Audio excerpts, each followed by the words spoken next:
So here we are with our fairly stable horizontal frequency dialed in.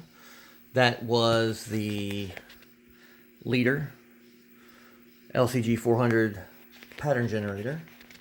And what we're going to do now is switch back to the Super Nintendo, which should still be on the monoscale pattern. And we're going to see how off the frequency is. Now, for some reason, the centering seems to be okay, but that's based on making sure the frequency is set correctly with this. So, see? So that's what happens.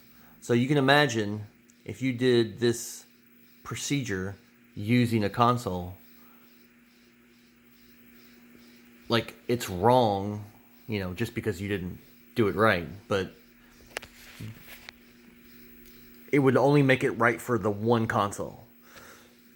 So, or at least for the one resolution. Could you imagine how bad if you do the frequency for the Super Nintendo, and then center it for the Super Nintendo, and then you play a Genesis game, like the offset would be way worse, I imagine. I should maybe do that experiment, but I just wanted to make just point that out. It's like the console itself, it's not that it's wrong. It's very interesting. The way the chips were designed, real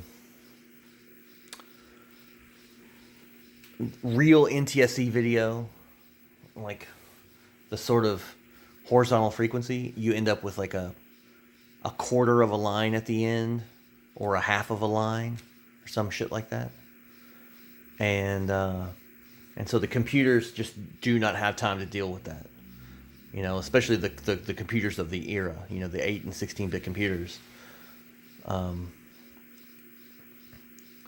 Just did not have time to deal with trying to synchronize video, like how much more complicated the memory and the video processors would have to be to deal with exact NTSC timings. They were like, nope. So all the chips either decided to round down or round up from exact NTSC timings, and it just so happened it was like a dumb stroke of luck that Nintendo picked a chip that rounded up and Sega picked a chip that rounded down, and that's literally what it does. Now, because the Sega can do two different resolutions horizontally, their 256 mode is the same timing as the Super NES, but the 320 mode is a different, I don't know if you would say it's a different, probably like a different register on the same chip or something, but it just uses a different timing, and so that's why it shifts.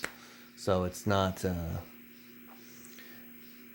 they should be equally wrong. I haven't figured out why, like so far, that they don't seem equally wrong, but I'm still working on it, so there you go.